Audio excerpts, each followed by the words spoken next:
My name is Hélène Béraud. I am a PhD student in Marne-la-Vallée University, and I'm really sorry, but I will do my presentation in French because I don't have a translator, and my English is too bad for improving my presentation. Donc je vais vous présenter le projet MECADEPI, méthode de caractérisation et d'estimation des déchets post-inondation. Donc c'est un projet qui est soutenu et financé par l'établissement public Loire, qui est un établissement de gestion, de gestion des eaux qui regroupe des collectivités territoriales. Donc ce projet a débuté en mars dernier, mars 2011. Donc je vais vous présenter essentiellement la méthodologie et pas les résultats. Donc avant de présenter ce projet, tout d'abord je vais revenir sur le contexte. Pourquoi travailler sur les déchets d'inondation? Les déchets d'inondation, on appelle déchets d'inondation tout ce que l'inondation va générer comme déchets. L'eau, en effet, dégrade tout ce qu'elle touche. Et donc, ça va être, par exemple, l'électroménager, la literie, tous les objets qui vont être dégradés par l'eau vont être des déchets d'inondation. Et c'est des déchets donc, de nature nouvelle, parce qu'ils sont mouillés, mélangés, mais c'est également des déchets qui sont produits en volume extrêmement important. Là, vous avez des estimations de volume, par exemple pour la crue à Dresde en 2002, où la crue a généré l'équivalent de 3 ans de collecte normale de déchets. Sur Katrina, suite au passage de l'ouragan Katrina, c'est l'équivalent d'1 an et demi de collecte de déchets. Donc on a des volumes extrêmement importants, avec des temps de gestion aussi extrêmement longs, car, comme je l'ai dit, ces déchets sont mélangés, sont en nombre extrêmement important. Donc, ça va être des durées de gestion qui vont se compter en mois, voire en années. Suite au passage de l'ouragan Katrina, les gestionnaires avaient estimé la durée de gestion de ces déchets à 5 ans.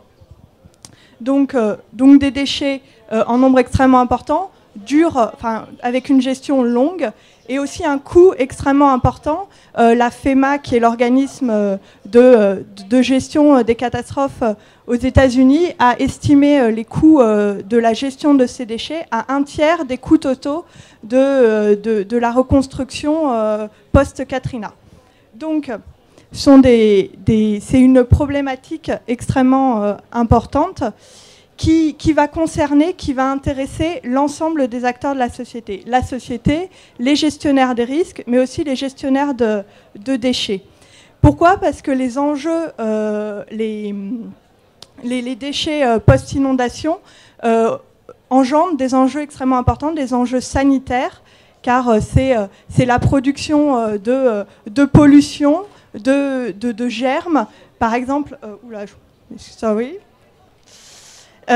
par exemple, là, on voit des réfrigérateurs. Souvent, il y a de l'alimentation qui est restée à l'intérieur et qui pourrit, et donc ça produit des germes. Donc, des risques sanitaires, des risques psychologiques, des enjeux psychologiques, car la population, souvent, est traumatisée par la catastrophe, et ce sont des objets qui sont des objets personnels qui deviennent des déchets. Donc il y a des problématiques de gestion importantes, un enjeu de gestion de crise, parce que les déchets souvent bloquent les routes, donc bloquent les secours, bloquent le redémarrage du territoire. Donc on voit que c'est une question qui concerne tous les acteurs et qui a un réel enjeu de redémarrage du territoire. Et donc, avant de commencer ce projet, on avait demandé aux acteurs de la gestion de crise, de la gestion des déchets, qu'est-ce qui les intéressait? Est-ce que cette question les intéressait? Qu'est-ce qui leur paraissait important en termes de gestion des déchets? Et ils nous avaient répondu, c'est la question de l'estimation et de la caractérisation de ces déchets. En effet, sans données de volume, sans données de nature de ces déchets, on ne peut pas mettre en place une politique de prévention, on ne peut pas anticiper la gestion de ces déchets. Donc c'est pour ça que nous avons proposé à l'établissement Public Loire de faire un projet de recherche là-dessus pour essayer d'élaborer une méthode d'estimation et de caractérisation des déchets post-inondation. Ce projet est porté par deux structures, le CEPRI, le Centre européen de prévention du risque d'inondation, qui est une association de collectivités territoriales qui travaille sur le risque d'inondation, et l'Université Paris-Est Marne-la-Vallée. Donc ce projet s'est fait dans le cadre d'un appel à projet de recherche et il est financé en partie par le P-Loire et par l'Union européenne dans le cadre de fonds FEDER. Qu'est-ce que ce projet maintenant concrètement? Donc c'est d'essayer d'élaborer une méthode de qualification et de quantification des déchets. Cette méthode a vraiment pour but, a vraiment comme destinataire les gestionnaires de déchets, les gestionnaires de crise, car afin qu'eux puissent anticiper la crise et le problème des déchets. Donc il se structure en 4 étapes. Un état de l'art, le développement, l'élaboration de cette méthode, le test de cette méthode et la validation, et enfin une phase de valorisation.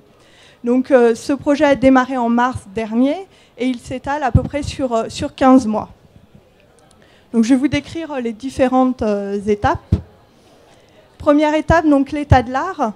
Donc l'objectif, c'est d'essayer de donner des orientations de recherche, de déterminer une trame, un cadre pour élaborer cette méthode d'estimation et de caractérisation des déchets. En effet, même si en France, à l'heure actuelle, il n'y a pas beaucoup de littérature sur cette question, en revanche, dans les pays anglo-saxons, aux États-Unis, en Australie, en Nouvelle-Zélande, aussi au Japon, il y a beaucoup d'articles scientifiques, beaucoup de choses ont été faites sur cette question. Donc l'idée, c'est de recenser toute la littérature et d'essayer de voir qu'est-ce qu'il y a sur le sujet des déchets post-inondation, mais également des déchets post-catastrophe, car les déchets post-inondation sont moins traités que les déchets post-tremblement de terre, post-ouragan. Donc l'idée, c'est d'essayer d'intégrer toute cette donnée pour avoir un cadre de recherche ensuite. Donc, essayer de voir qu'est-ce qui a été écrit sur les déchets post-catastrophe et également essayer de repérer quels sont les modèles, les méthodes d'estimation des déchets. Est-ce qu'elles existent et comment elles sont construites? Donc, il y a on a repéré pour l'instant 5 méthodes d'estimation du volume des déchets. Donc, ce sont des méthodes qui ne traitent pas que de l'inondation, mais aussi des ouragans, des tremblements de terre. Mais on voit que ces méthodes sont essentiellement centrées sur la question de la quantification des déchets. Et à 2 exceptions, les 2 dernières, celles de Tansel et al. Et de Azus, qui sont des méthodes américaines, qui concernent un peu une qualification des déchets, mais que sur les déchets de la construction. Donc on voit qu'il y a un réel besoin de méthodes d'estimation et de qualification des déchets post-inondation. Donc là, c'est l'étape à laquelle on est actuellement. Donc l'idée de cet état de l'art, de cette revue de la bibliographie, c'est d'élaborer un cadre de recherche pour après développer la méthode. Ce cadre va nous permettre donc de construire cette méthode, et pour construire cette méthode, on a besoin de données qui vont nourrir, qui vont alimenter notre méthode d'estimation des déchets.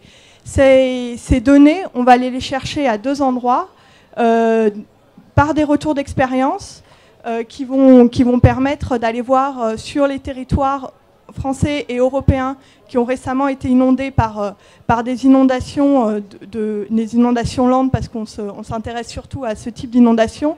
Est-ce qu'ils ont des données sur la qualité et la quantité des déchets? Donc ça va être des retours d'expérience en Grande-Bretagne, en Allemagne, en République tchèque, etc. Deuxième étape, vu qu'on est à peu près sûr que les retours d'expérience ne seront pas suffisants, l'idée c'est de faire l'appel à des experts. Des experts qui vont pouvoir compléter les informations qu'on aura pu obtenir lors des retours d'expérience. C'est des experts qui vont intervenir sur par exemple, l'endommagement de la construction, l'endommagement des activités économiques. Donc, une fois ces données collectées, L'idée, c'est de construire cette méthode, d'élaborer une méthode qui permettra donc de quantifier et de qualifier les déchets.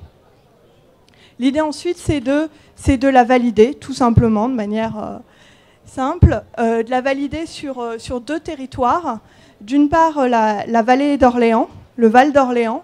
Alors pourquoi ce territoire? Parce que c'est une commune de 250 000 habitants, une agglomération, excusez-moi, de 250 000 habitants qui est située à peu près à 100-150 km au sud de Paris et qui est fortement impactée par les inondations. Là, vous avez l'inondation maximum du Val d'Orléans. Il y a environ 50 000 personnes en zone inondable, environ 8500 emplois, enfin c'est une zone très impactée.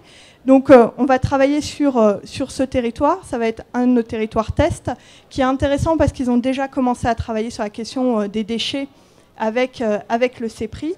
Et le deuxième territoire test, c'est le territoire de l'EPA-ORSA, l'établissement public d'aménagement Orly-Rungis-Seine-Amont, qui lui est situé donc dans la région parisienne, au sud de Paris, qui a un territoire de 350 000 habitants, avec une zone inondable qui recouvre un territoire mixte avec beaucoup d'activités et du bâti ancien, plutôt du bâti collectif.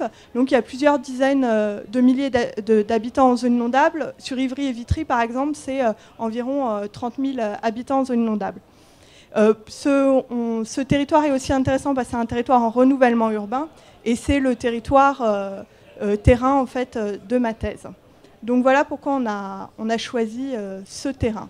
Donc une fois ces tests validés, ces tests réalisés sur ces 2 terrains, l'idée donc c'est de voir sur ces 2 terrains quel volume on va trouver de déchets. Et l'idée après c'est de les valider lors d'une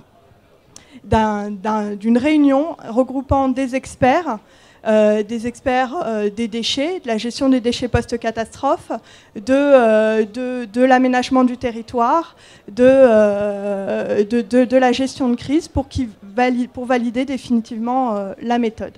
Et enfin, en dernière partie, la valorisation de ce travail.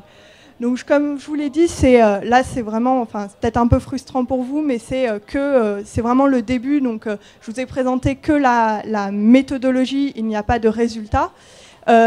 Simplement, en conclusion, peut-être vous dire que ce travail s'inscrit dans un travail plus large qu'on mène à l'université Paris-Est Marne-la-Vallée sur la résilience des territoires aux inondations, et que l'objectif, là, même si on se concentre sur les crues lentes, les crues du type crues de grands fleuves. L'idée, c'est après d'essayer de voir comment on ne peut pas développer sur des crues méditerranéennes, des crues rapides. Donc, c'est les perspectives de recherche d'ici 1 an et demi, mais on en est encore loin. Voilà, je vous remercie.